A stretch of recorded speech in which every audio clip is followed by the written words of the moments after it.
Imagine a quiet hillside overlooking the Sea of Galilee nearly 2,000 years ago. The golden light of the late afternoon stretches across the grass, and the wind carries the scent of salt and earth through a crowd of weary people gathered on the slope. These are not kings, scholars, or powerful men dressed in fine robes. They are fishermen with rough hands, mothers exhausted by hardship, laborers burdened by impossible taxes, and families living beneath the crushing shadow of Rome. In the distance, the empire's presence can almost be felt like a storm lingering beyond the horizon. Roman soldiers, iron spears, banners waving in the sun, reminders that power belonged to the strong and mercy belonged to no one. The people came searching for hope, perhaps expecting another voice calling for rebellion, another leader promising freedom through violence and force. But then Jesus sits down, and the entire atmosphere changes. No throne surrounds him, no army stands behind him. There is only a quiet authority that seems to silence the noise inside every human heart. The crowd leans closer, as if history itself is holding its breath. And in that sacred moment, Jesus begins to speak words so unexpected, so completely opposite to the values of the world around them, that they would forever alter humanity's understanding of power, purpose, suffering, and what it truly means to be blessed. On that hillside, the kingdom of heaven quietly entered the world, not with violence, but with truth. The world Jesus stepped into was a world intoxicated by power. Rome ruled through fear, wealth, military dominance, and public displays of superiority. Everywhere people looked, they were reminded that strength belonged to the empire and weakness belonged to the forgotten. Success was measured by status, influence, and the ability to control others. Even among the Jewish people, many longed for a political savior, someone who would rise with the force of a warrior, overthrow Caesar's oppression, and restore national pride through victory and conquest. But standing on that Galilean hillside, Jesus introduced a kingdom unlike anything humanity had ever seen before.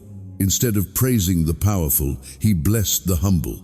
Instead of glorifying revenge, he spoke of mercy. Instead of calling people to dominate their enemies, he called them to surrender their hearts.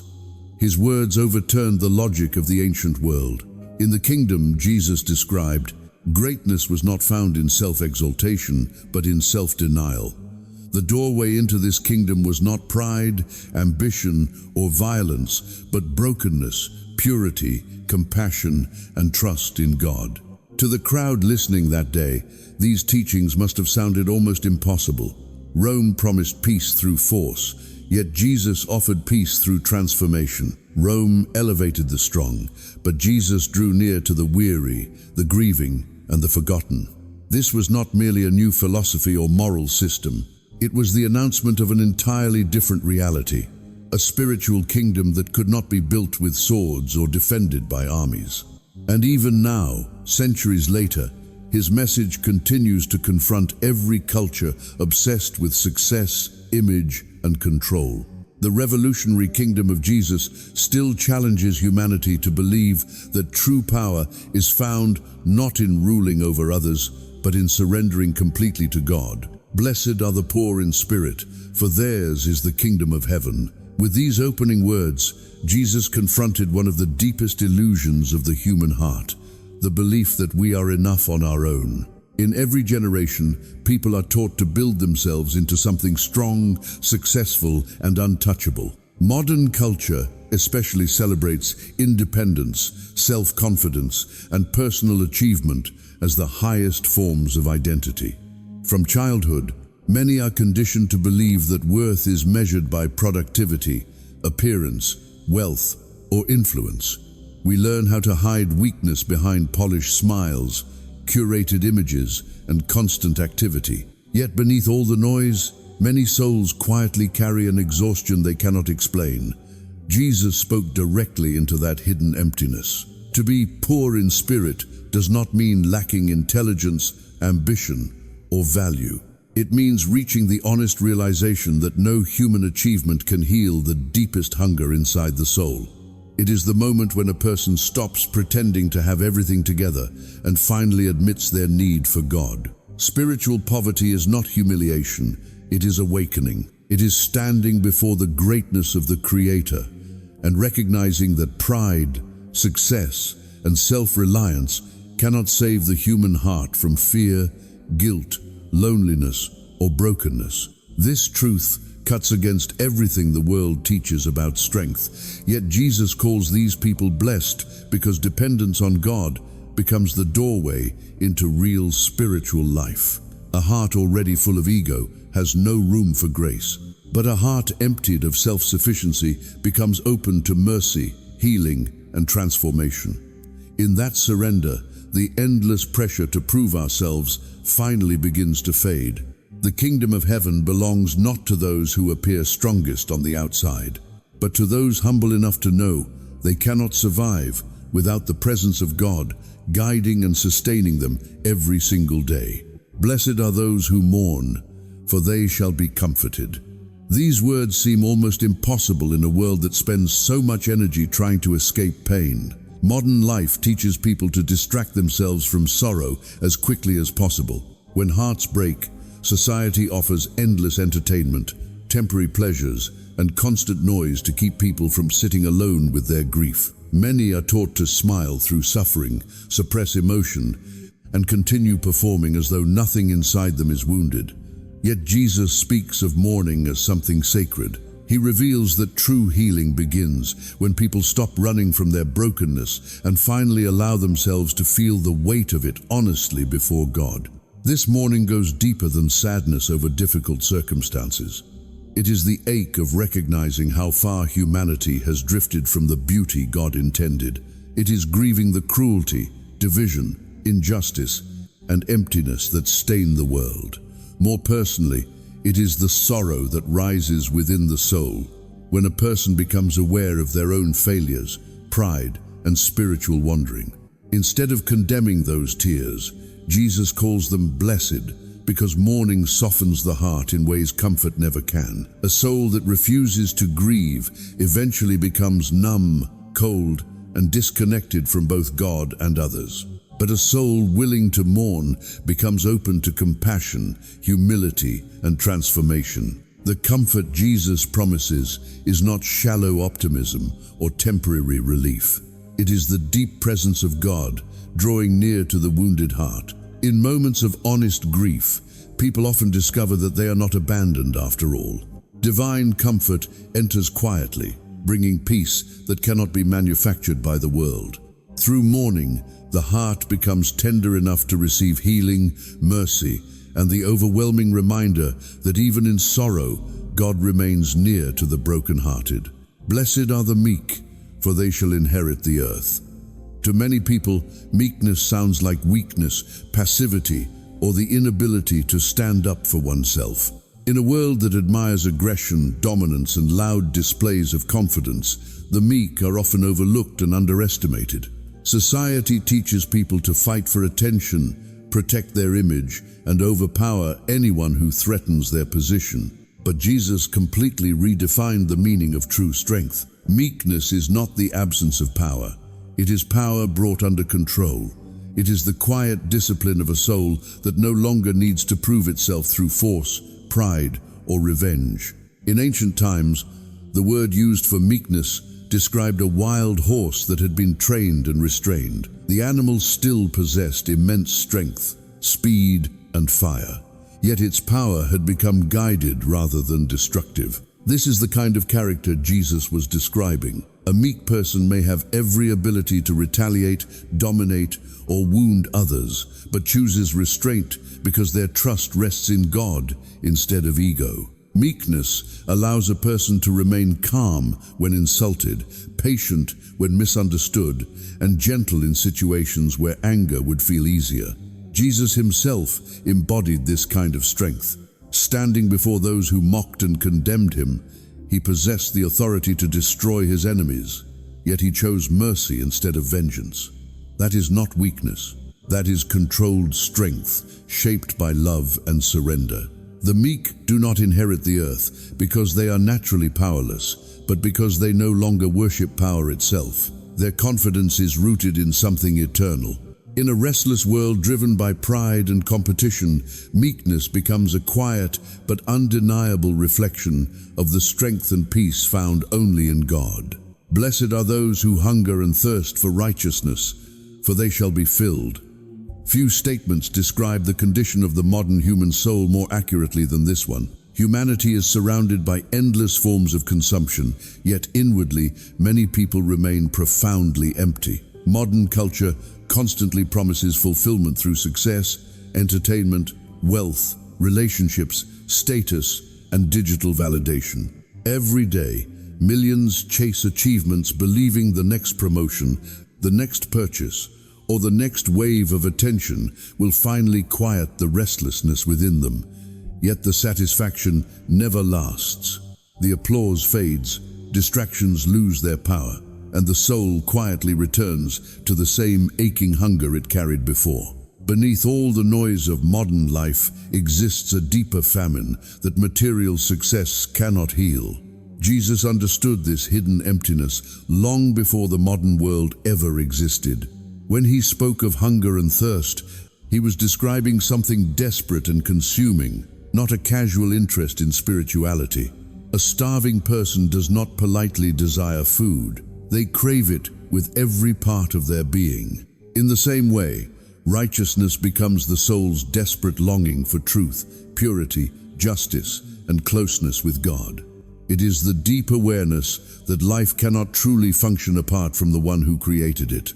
Many people spend years feeding their bodies and entertaining their minds while their spirits slowly starve in silence. The human heart was never designed to survive on temporary pleasures alone. It was created for something eternal. This is why even people who seem outwardly successful often feel inwardly exhausted, anxious, or unfulfilled. Jesus offers a radically different invitation. Instead of chasing what constantly fades, he calls people to pursue the righteousness of God with wholehearted desire. And unlike the empty promises of the world, Jesus gives a guarantee: those who hunger and thirst for righteousness will be filled. Not temporarily distracted, but deeply satisfied in the very center of their souls by the presence, peace, and life of God himself forever. Blessed are the merciful, for they shall obtain mercy. In many ways, these words stand in direct opposition to the spirit of the modern world. Today's culture often rewards outrage more than compassion. Social media has created an environment where people are quickly judged, publicly condemned, and permanently defined by their worst mistakes. One wrong sentence, one failure, or one painful moment can become enough for someone to be rejected, humiliated, or erased in the eyes of others. Humanity has become skilled at exposing weakness while showing very little patience for healing or restoration. Yet Jesus introduced a completely different way of living. Instead of teaching his followers to seek revenge or celebrate judgment, he called them to become people of mercy. Mercy does not ignore truth, excuse evil, or pretend wrongdoing does not exist. Rather, mercy chooses compassion over condemnation and restoration over destruction. It recognizes that every human being carries brokenness, failure, and hidden battles beneath the surface. When people truly understand the depth of God's forgiveness toward them, it becomes difficult to withhold that same grace from others. Jesus knew that unforgiving hearts eventually become imprisoned by bitterness, anger, and pride. But mercy releases both the wounded and the offender from the endless cycle of resentment. Throughout his life, Jesus demonstrated this mercy again and again. He drew near to sinners, defended the outcast, and offered forgiveness to those the world considered beyond redemption. Even while hanging on the cross, he prayed for the very people who crucified him. That kind of mercy cannot be explained by human strength alone. It flows from the heart of God himself. In a culture driven by criticism and division, mercy becomes a radical reflection of heaven. It reminds the world that no failure is greater than the grace of God, and no soul is beyond the reach of redemption. Blessed are the pure in heart, for they shall see God." In a world built around appearance, image, and performance, these words cut straight through the masks people wear every day.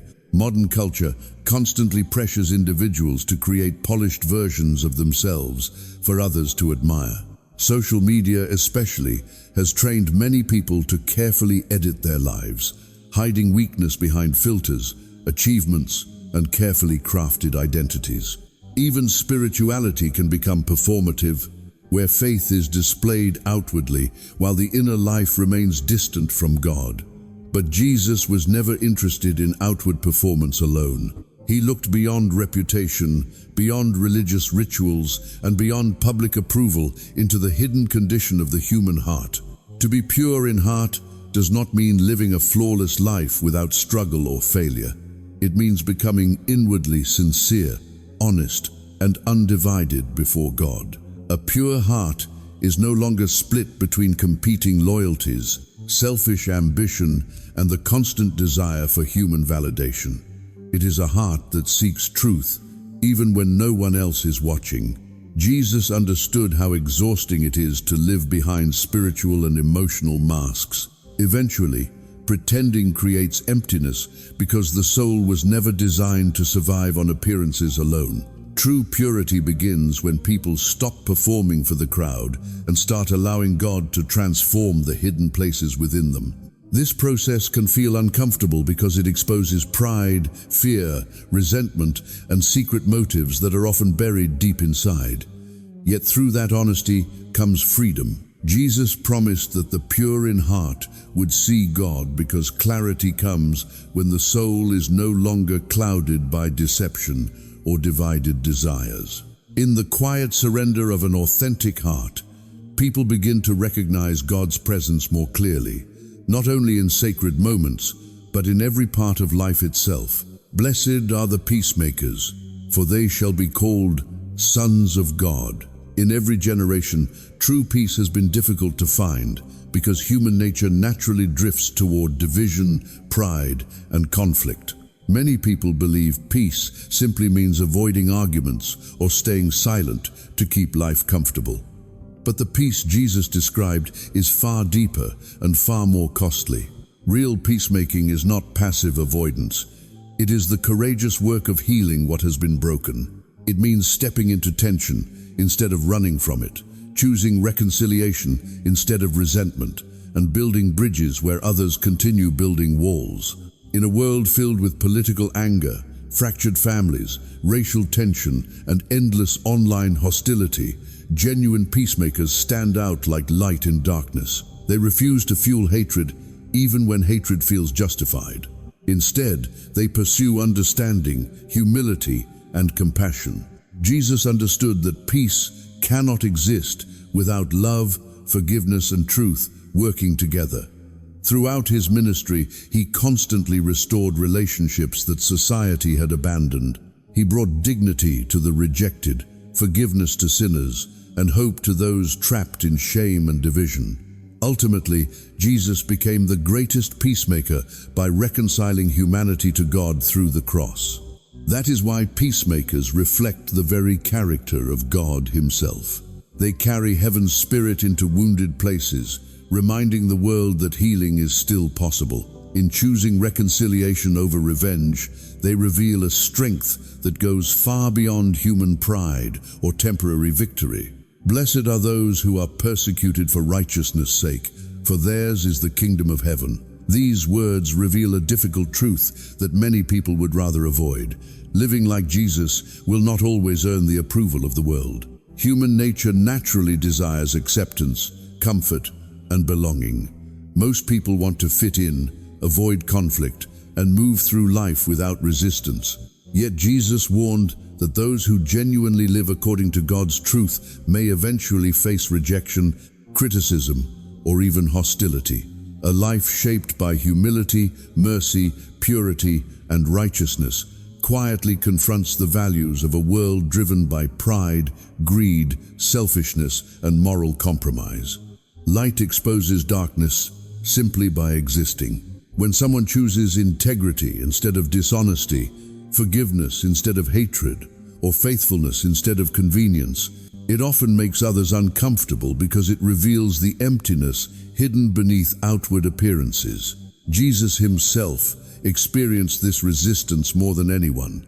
Though he healed the sick, loved the broken, and spoke truth with compassion, he was mocked, rejected, and ultimately crucified. His life proved that goodness does not always receive applause in a fallen world. Yet persecution is not presented as failure. Jesus called those people blessed because their suffering becomes evidence that they belong to a kingdom greater than earthly approval. The rejection of the world cannot remove the presence of God. In moments of opposition, believers are reminded that their identity is no longer rooted in popularity or comfort, but in the eternal kingdom of heaven that cannot be shaken or destroyed by human hands. As the final echoes of Jesus' voice faded across the hills of Galilee, the crowd was left with something far greater than a collection of wise sayings or religious instructions. The Beatitudes were not designed to become a simple moral checklist for outward behavior. They were an invitation into an entirely different way of living, a journey that transforms the human soul from the inside out. Step by step, Jesus led his listeners through a path that began with spiritual emptiness and ended in eternal hope. The journey started with admitting weakness, mourning brokenness, surrendering pride, and longing for righteousness. It continued through mercy, purity, peacemaking, and finally the willingness to endure rejection for the sake of truth. Every beatitude built upon the one before it, forming a spiritual staircase that carried ordinary people from self-reliance into complete dependence on God. Even now, centuries later, these words continue to challenge the restless spirit of the modern world. Humanity still searches for meaning in success, comfort, status, and temporary pleasures, yet the soul remains unsatisfied apart from God. Jesus revealed that true blessedness is not found in controlling life, but in surrendering it. The kingdom of heaven belongs to those humble enough to receive it with open hands. This message remains deeply personal because the Sermon on the Mount is ultimately not about distant history. It is about every human heart still wandering through fear, pride, loneliness, and spiritual hunger today. The invitation Jesus offered on that hillside still stands. He calls weary souls to stop chasing the approval of a fading world and instead enter a kingdom that cannot be shaken. The Beatitudes remind us that brokenness is not the end of the story. In the hands of God, surrender becomes transformation, mourning becomes comfort, and weakness becomes the doorway to eternal glory. This is the path that leads the human soul home at last.